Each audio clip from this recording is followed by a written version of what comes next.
Ancien haut fonctionnaire et ancien élève de l'ENA, Paul-Marie Coutot est essayiste. Il est directeur de la revue Le Nouveau Conservateur et il est surtout, ici, sur TVL, l'animateur de l'émission dominicale Conversation. Paul-Marie Coutot, bonjour. Bonjour Martial. Paul-Marie, et puisque nous parlons du magazine Conversation, notre invité en octobre est le prince Jean de France. Le comte de Paris est prétendant au trône de France. Est-ce que la petite musique du retour de la monarchie au moment où l'on observe un effondrement des institutions de la Ve République, la déréliction, voire la quasi-paralysie de l'État, est-ce que cette petite musique, elle commence à se faire entendre ? Bah oui, parce que la preuve est faite que la Ve République, à laquelle je suis attaché, ne fonctionne pas si bien. Fonctionnait pour le général de Gaulle, c'est-à-dire avec une autorité impartiale à la tête de l'État, qui s'est pris pour un roi. Elle était faite pour ça, cette Constitution. Et tous les Français voient avec une consternation croissante que chaque fois qu'on élit un nouveau président de la République, il descend une marche dans les fonctions que l'on attend d'un chef de l'État, c'est-à-dire l'impartialité, la capacité d'arbitrage, la capacité d'assurer la continuité de l'histoire de France et de l'incarner en France et à l'étranger. Tout ça, c'est peu à peu volatilisé. Donc la Ve République, et je crois la République tout court est par terre, tout moins la conception de la République qui a fini par prévaloir en France, qui est l'opposé de la monarchie. Or, la République, de tout temps à jamais, pour ceux qui ont fait un peu de sciences politiques, c'est simple, et d'histoire, la res publica, c'est l'idée qu'il y a un bien commun qui surplombe et qui s'impose aux intérêts particuliers. Voilà, c'est d'ailleurs ça qui a fait la France. Et en grande partie incarné par un personnage qui n'est pas nécessairement, encore une fois, on confond tout, qui n'est pas nécessairement le maître des horloges, comme dit l'actuel non-tenant du titre évaporé. C'est la garantie de la pérennité de l'État, de l'impartialité de l'État, y compris en ce elle doit s'imposer au service public, et notamment le service public de l'information, c'est pas vous qu'il faut le dire. Donc il faut une impartialité à la tête de l'État, une continuité, une capacité d'arbitrage, elle s'est évaporée. Donc la République, finalement, s'est tuée elle-même. Ça ne veut pas dire du tout qu'il faut supprimer les élections. Non, il faut retrouver une autorité. D'ailleurs, je signale que nous parlons aujourd'hui la Providence vient à notre aide de façon très opportune. Hier, le Conseil économique et social et environnemental, le CESE, a rendu public, en le proposant à l'Assemblée nationale et au Sénat, une étude qui, pour la première fois, a fait passer au-delà de 50% le nombre de Français qui attendent un pouvoir fort. Je ne pense pas qu'ils veuillent un pouvoir fort. Ils veulent un pouvoir impartial. C'est-à-dire qu'il ne soit pas au service des partis, au service des oligarchies surtout, parce que la démocratie a dégénéré en oligarchie. Tout le monde peut le voir, et ces oligarchies, elles ne servent pas le bien commun. En d'autres termes, elles ne servent pas les Français. Donc, ils ont besoin d'un État qui soit extérieur, en tous les cas d'une incarnation, et à la tête de l'État qui soit extérieur aux partis et aux oligarques. Puisqu'il faut aussi parler des oligarques en France. Paul-Marie Coutot, vous avez eu cette phrase importante, vous dites c'est la fin de la Ve République. C'est la fin de la République. C'est la fin de la République ou c'est l'annonce d'une 6e République voulue par un constitutionnaliste comme Louis Alliot pour le Rassemblement national ou par Jean-Luc Mélenchon pour la France insoumise? C'est la fin de la République dans le sens où la République est la République, c'est-à-dire c'est une autorité qui s'impose aux intérêts particuliers, que ce soit la corporation des journalistes, que ce soit les syndicats, que ce soit les partis, et que ce soit surtout les oligarchies de tous bords, y compris les oligarchies économiques et financières, mais pas seulement. Si la République n'est pas ça, elle n'est rien. Or, je suis assez partisan du regard de Jean Bodin, qui est le théoricien de la République, qui prétendait que pour que la République tienne debout, il fallait à sa tête un roi. Ça ne veut pas dire, encore une fois, que le roi fait tout, mais il est garant de l'impartialité, de la continuité, de l'arbitrage. Paul-Marie Coutot, Français, nous voulons une France, mais à la France, il faut un roi. Alors moi, je comprends bien cela, ça, c'était une chanson de l'Action française. J'ai l'impression, certains ne manqueront pas de vous dire que c'est quand même un propos, que c'est un propos de factieux. D'autres plus raisonnables vous rétorqueront que l'idée, elle est invraisemblable. Bah, non raisonnable. Elle est invraisemblable, elle a prévalu pendant des siècles. Et si la France s'est constituée, en effet, c'est à partir de roi. On est en 2024. Je suis au courant, mon cher. Vous savez, on est en 2024 aussi en Suède, au Danemark, en Espagne. L'Espagne, par exemple, est un bon exemple d'un roi qui a réussi, Juan Carlos, ça peut avoir un peu dégénéré, il faut bien le dire, qui a réussi à rétablir la démocratie. Vous avez remarqué qu'en Espagne, Franco était à la tête d'une république, et que lorsque l'Espagne a renoué avec la monarchie, elle a aussi renoué avec la démocratie. Il faut faire attention aux catégories, il faut regarder de près, il ne faut pas dire qu'on est qu'on nie que l'on est en 2024, je crois plutôt que le roi, en ce que les États subissent ces coups de boutoir des oligarchies nationales et internationales, le roi a beaucoup d'avenir. Parce qu'il est la garantie que les oligarchies ne peuvent pas tout se permettre. Or, aujourd'hui, elles ont une puissance énorme à l'échelle occidentale, à tout le moins, et elles se permettent tout. Le retour du roi, c'est quand même pas pour demain. Et si ça reste peut-être qu'une simple vue de l'esprit, une très belle vue de l'esprit. Et d'ailleurs, même la question la plus importante que je vous pose, c'est quel type de régime monarchique? Parce que là, vous me parlez du roi d'Espagne, un roi symbole, hein, qui est encore le garant des débris de l'unité nationale, ou un roi qui règne comme au Maroc. Regardez la Ve République, la constitution de la Ve République. Je disais qu'elle n'était pas si mal quand elle avait à sa tête un personnage du genre du général de Gaulle. Ben, il faut simplement reliser la répartition des pouvoirs. Il n'y a presque rien à changer à cette constitution. Il faut simplement que le président de la République échappe à l'élection. Et c'est une aporie que le général de Gaulle avait vue. Justement parce qu'il a essayé de remettre en piste le comte de Paris, le grand-père du prince Jean, qui nous a accordé pour TVL, spécial TVL, 2 conversations. Parce que de Gaulle voyait bien qu'on ne pouvait pas à la fois élire un président de la République qui s'impose alors qu'il n'est pas majoritaire, il est élu par une partie du peuple contre l'autre, et faire en sorte que ce président, par une espèce de tour de passe-passe, soit en même temps le président de tous et le garant de l'impartialité. Ça ne marche pas. Il faut un chef d'État qui échappe à l'élection, qui échappe à la division, qui échappe à la contingence politique qui quelquefois tombe très bas, et au pouvoir des partis au sens très large. Ce qui me fait peur aujourd'hui, ce sont les oligarchies. Il faut un État qui échappe aux oligarchies, et donc à sa tête, quelqu'un qui soit indépendant. Et vous leur donnez un rôle qu'ils n'ont pas en Europe. Les oligarchies ? Non, les rois. Bah, écoutez, la France montrera l'exemple une fois de plus. La Constitution de la Ve République est parfaite. Il faut simplement enlever, au fond, l'élection au suffrage universel du président de la République. Ça n'empêche pas qu'on peut très bien voter. On votait beaucoup au Moyen-Âge, vous savez. On vote pour des assemblées, on vote pour des assemblées locales, des assemblées nationales, et c'est ce que recommandait Aristote, en somme. Un bon gouvernement fait sa part à la légitimité démocratique, à la légitimité aristocratique, disait-il, et à la légitimité monarchique.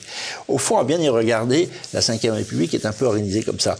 Mais il faut que la légitimité monarchique ne soit incarnée par un de Gaulle, par un être impartial qui assure la continuité de la nation et sa grandeur, sa hauteur, et non pas par un Macron. Voilà. Et nous sommes tombés à Macron, donc dans le Macron, on peut dire...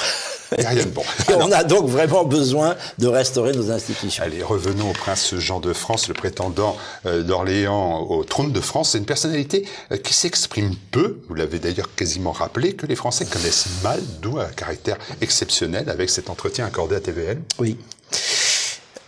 On a décidé le principe il y a longtemps, mais le prince Jean, on le verra si on regarde ces conversations. La première est déjà en ligne, la seconde le sera dimanche prochain. Oui, le dimanche 27. Il y en a 2. Est un être réservé, très prudent. Ça s'explique un peu par les nombreuses contrariétés qui ont accompagné sa jeunesse et son enfance. Il y a eu beaucoup de bisbilles dans les familles de France. À un moment, un certain Alphonse de la branche espagnole a vraiment brillé. Je l'ai rencontré, je l'ai trouvé formidable. Il est passé un peu sur les traités d'Utrecht, parce qu'il faut dire, pour être très très simple, que Soyons simples. maison d'Orléans... Oui, je sais, mais c'est très simple, il suffit de... parce que ça n'intéresse pas forcément beaucoup de monde. Mais beaucoup, en tous les cas, posent la question. Alors je réponds. La maison d'Orléans, d'où est issu le prince Jean, et vient de Philippe d'Orléans, c'est-à-dire le régent, c'est-à-dire le fils du frère cadet de Louis XIV, et la maison d'Espagne vient de Louis XIV. Bon, ils ont en commun Louis XIII, c'est déjà beaucoup. Mais les traités d'Utrecht en 1713 et 1715 ont prévu, ce qui est tout à fait normal, que la branche espagnole ne peut pas aussi régner en France. Donc la branche espagnole est écartée. Il se trouve que malgré tout, elle se monte de temps en temps, le prince Alphonse. Vous ne connaissez pas aussi attaché au traité? Au traité, mais... Non, j'aimerais que des fois vous dites qu'il faut les déchirer quelques traités. Il ne faut pas les déchirer, il faut les dénoncer. Mais celui-là, je ne sais pas pourquoi on dénoncerait le traité d'Utrecht. Vous voulez que le roi d'Espagne soit aussi la famille d'Espagne, soit aussi la famille de France. Non, mais je dis cela parce qu'il y a un autre prétendant qui est le Louis de Bourbon, très actif d'ailleurs sur les réseaux sociaux. Que j'ai rencontré, que je connais. Le duc d'Anjou, qui est donc, vous l'avez dit, le descendant direct de Louis XIV, le chef de la maison de Bourbon, et donc le prétendant, légitimiste. Il n'est pas légitime à cause de ces fameux traités d'Utrecht, c'est bien simple. Comment voulez-vous que la famille d'Espagne soit aussi la famille de France? C'est pas possible, ça a été écarté, c'est le bon sens.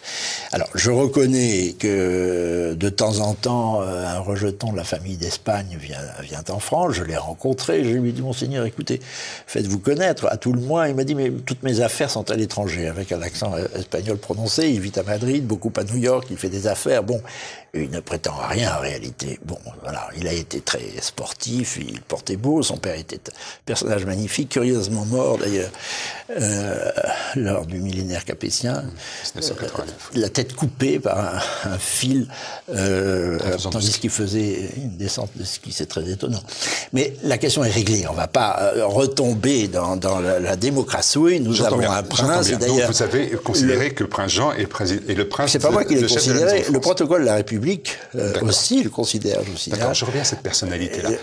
Je reviens à sa personnalité, si vous me permettez, Paul Marie Couteau. Vous la connaissez bien, cette personnalité? Oui, je le connais depuis longtemps. Alors, il se trouve que je connais de différentes manières.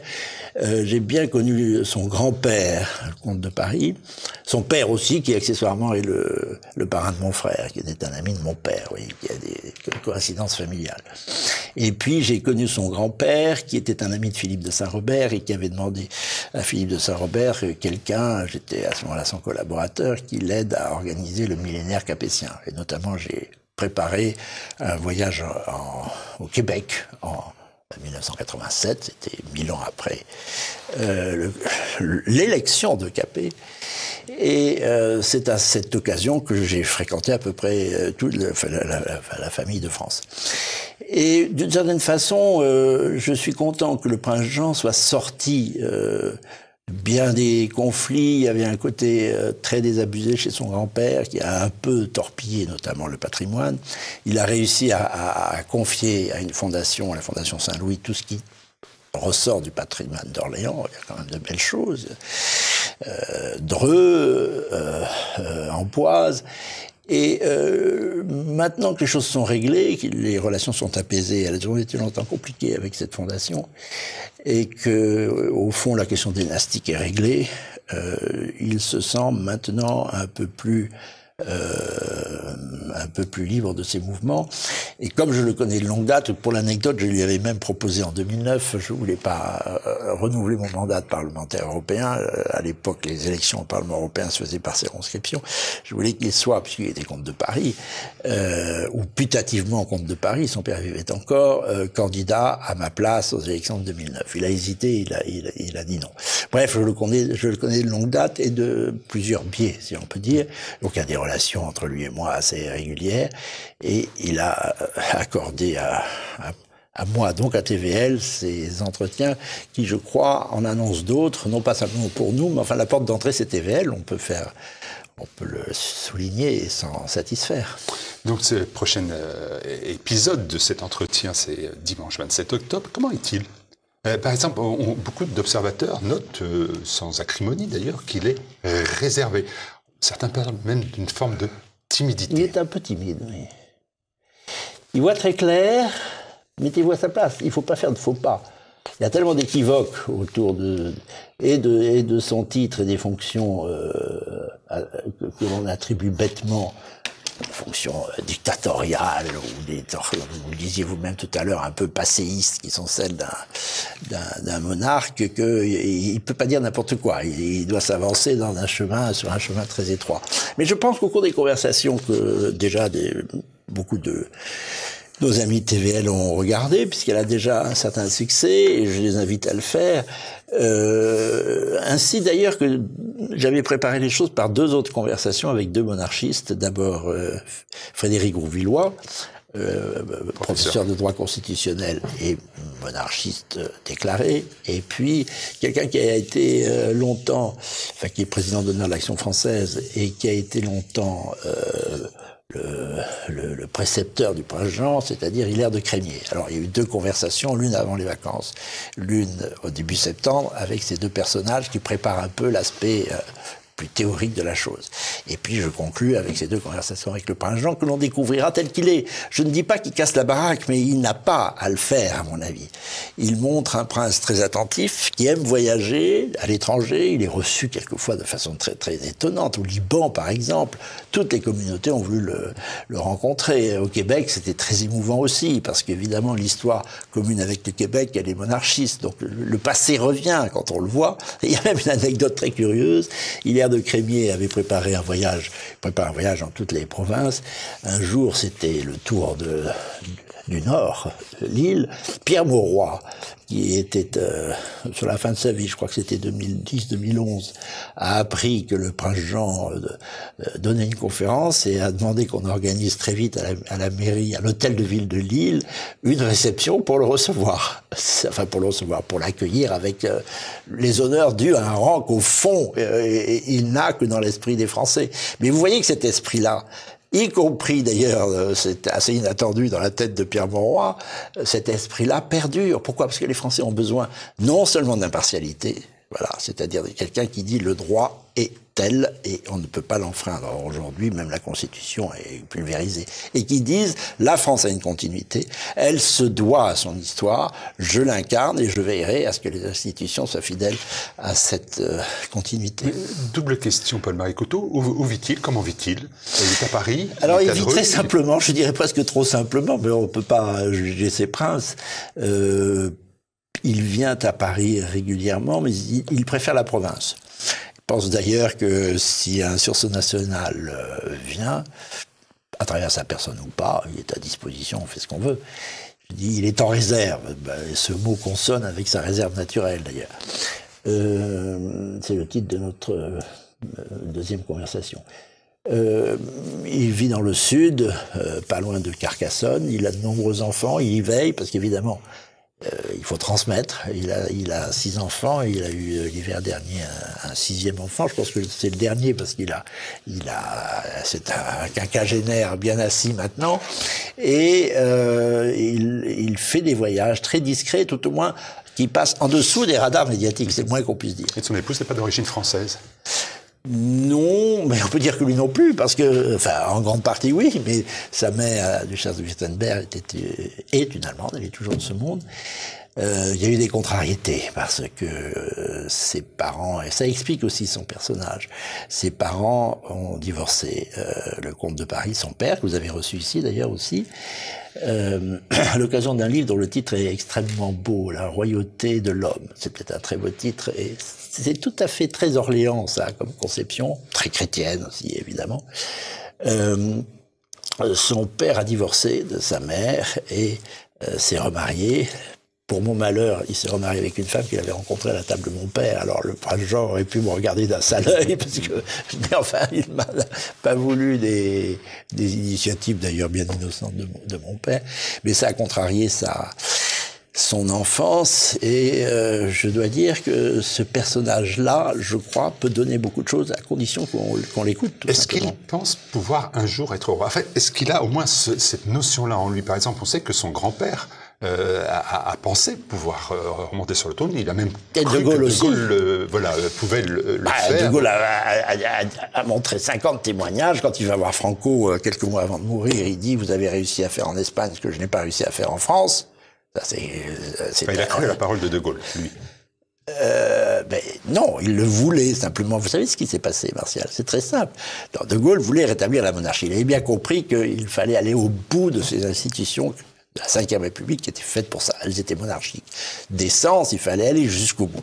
Le problème, c'est que le comte de Paris, très légaliste, ne voulait pas accéder à quelque fonction que ce soit en dehors de l'élection. Bon, ben on s'est aperçu que ça marchait pas du tout. De Gaulle lui-même, en 65, a eu quelques contrariétés. Souvenez-vous, il a fait 45% au premier tour, il s'attendait à beaucoup plus. Je pense que le comte de Paris n'aurait même pas atteint 45%. Et encore, on est gentil en pensant à cet étiage. Non, est-ce qu'il pense pouvoir être roi? Son père était un homme très tourné vers le monde culturel, vers la culture. C'est un peintre, beaucoup. Lui se prépare davantage. Il a fait des études de diverses sortes, notamment philosophiques, mais aussi économiques. Il a travaillé dans une banque quelques années, parce que non plus un prince n'est pas fait pour travailler, mais au fond, il s'est frotté à l'activité professionnelle. Il a très certainement le souci de se tenir au courant de tout. On le voit au fil de ses conversations. Il est vraiment au courant de tout. Et voilà, il se tient en réserve. Ça dépend de nous, pas de lui. Et ça dépend peut-être aussi de la Providence. C'est un prince très chrétien. Il nous reste que quelques minutes, Paul-Marie. Sur TVL, je découvre le dernier numéro de 14 du Nouveau Conservateur. Et je suis pour le moins un peu quand même surpris, d'ailleurs même interloqué, parce qu'il y a quand même beaucoup de sujets d'actualité nationale et internationale. Et vous faites le titre sur De Gaulle-Pétain, le glaive et le bouclier. Est-ce que là aussi, on n'est pas dans le passé, Paul-Marie Couteau? Alors, il n'y a pas de sujet plus important, je crois, que l'amour. Vous voyez pas ce que je veux dire, j'imagine, Martial. Non, mais vous allez m'expliquer. Je vais vous l'expliquer. Pour faire une nation, il faut que les citoyens, j'utilise ce vocabulaire, aiment leur pays. Il faut qu'ils s'aiment. Voilà. C'est utile pour tout. Pour le respect des lois, pour l'esprit d'entreprise, pour l'accueil des étrangers, pour utiliser une formule qui m'arrache un peu la bouche, mais enfin, s'il ne sait pas qui il est ou s'il se déteste, c'est valable pour chacun de nous à l'échelle de nos pauvres personnes. Si nous nous détestons, on ne fait plus rien, on reste au lit. Et si les Français ont beaucoup de mauvais vouloir, pour dire les choses gentiment aujourd'hui, si les hommes politiques, et je crois avoir fait il y a un an, en octobre dernier, un Zoom avec vous, je disais, je dirais la même chose aujourd'hui, nos chefs nous ont trahis, c'est-à-dire que beaucoup des gens qui ont levé le drapeau national et que j'ai servi ont été très inférieurs à leur tâche. C'est parce qu'il y a une faille en nous-mêmes. Nous ne nous aimons pas assez. Et pourquoi? Parce que nous avons l'impression, évidemment nos adversaires ont réussi à nous mettre ça dans la tête, et la gauche en particulier, que la France est un pays fichu, qui s'est mal comporté, qui au fil de l'histoire n'a pas cessé d'égrener les fautes, et on porte le poids des fautes, et donc nous ne nous aimons pas, et c'est dramatique pour l'avenir du pays, notamment sur ces pages importantes de l'histoire, qui sont toujours dans les mémoires, et qui pèsent lourd, qui reviennent sans cesse dans les conversations. Cette affaire de l'attitude de la France sous l'occupation, dont je dis et je prouve avec une dizaine d'autres auteurs dans ce numéro du Nouveau Conservateur qu'elle s'est très bien comportée. Finalement, il y a une sorte de providence qui fait que cette pauvre France qui était vraiment, parce qu'elle avait été très mal servie par la Troisième République, par terre en juin 40, a réussi en 4 ans, 5 ans à redevenir une grande puissance. Elle était à la table des vainqueurs, pour reprendre cette formule, grâce, bien entendu, au général de Gaulle. Je suis un gaulliste impénitent. Mais pourtant, je reconnais qu'il n'y serait peut-être pas arrivé tout seul. Et s'il n'y avait pas eu le maréchal Pétain, qui, en sous-main, a financé des réseaux de résistance, qui a joué un double jeu terrible, qui, d'une certaine façon, s'est sacrifié, qui a réussi à imposer un armistice dont Hitler lui-même a reconnu qu'il avait été pour lui une faute, empêchant les troupes allemandes de traverser l'Espagne, de gagner l'Afrique du Nord, donc de reconstituer des forces françaises qui ont été très utiles à la libération, l'armée de Churchill, l'armée de Tassigny, qui a réussi à redonner à la France un rôle majeur dans sa propre libération. Et puis peut-être que les Allemands seraient arrivés jusqu'au pétrole arabe qui lui permit de ne pas attaquer. Vous vous rendez compte, cet armistice, comme il a été utile, de ne pas attaquer la Russie, parce qu'il a attaqué la Russie, Hitler, parce qu'il avait besoin de pétrole. S'il avait pu avoir le pétrole en passant par l'Afrique du Nord, il n'aurait peut-être pas attaqué la Russie, et le sort aurait été tout à fait différent. Je voudrais ajouter 2 choses, Martial. arrêter, mais très rapidement. Mais bien entendu, tout est rapide. Parce qu'il y a le numéro 15 il y a que les conversations qui sont moitié. calmes. Il n'y a que les conversations qui sont calmes. Oui, exactement. Il n'y a pas de chandelier, là, il n'y a pas de décorum. Mais par contre, ce qui est sûr, c'est que le prochain numéro, le numéro 15, il va être réduit de moitié. C'est quand même pas une bonne nouvelle, non?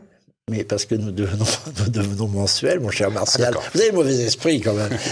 Non, nous avons simplement observé qu'il y a 160 pages. Nos contemporains n'aiment pas les grosses revues. Alors, il y a d'abord des dossiers. Un dossier, le dernier, en effet, le numéro 14, est consacré à cette répartition des rôles entre De Gaulle et Pétain, que je trouve assez providentielle, le glaive et le bouclier. Je fais foi tout à fait à cette analyse, qui finalement s'avère petit à petit à mesure de l'histoire, oui. Et malgré ce qu'on dit, Bernard-Henri Lévy, etc., qui veulent absolument enfoncer la France, ben nous on fait l'inverse. On montre que la France est bien comportée. Et il y a ensuite des rubriques. Alors, ça fait un gros volume. Maintenant, nous coupons, si vous voulez.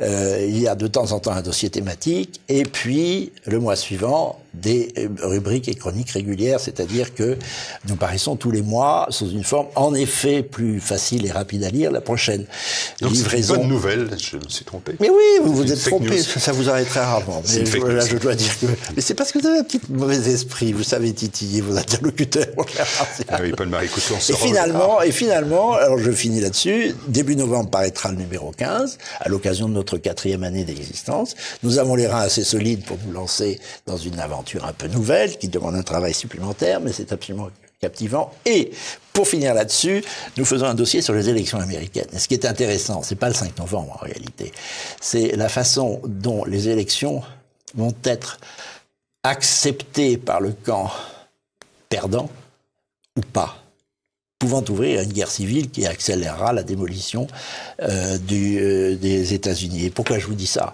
Parce que petit à petit, on se rend compte que l'élection, vous voyez venir, n'est pas le seul critérium du choix politique. Et tout n'est pas fait par des élections. L'histoire de France ne s'est pas faite à coup d'élections. Et on voit bien que l'élection perd de sa légitimité. Il me semble que ça peut contribuer à reposer la question de la légitimité autre qu'électorale, c'est-à-dire la légitimité royale. Voilà, et retour à la première minute de cet entretien. Merci Paul-Marie Couture. Je vous en prie, bon mon cher courage, Martial. bonne chance bien évidemment avec vos conversations qui rencontrent, c'est vrai, un grand succès sur TVL. Nous allons avoir Alexandre Varro bientôt, le comte Chérémétief, enfin ça foisonne. Tout est en route, tout est en route. Merci Martial. On a fait 30, non? Oui. C'est grave.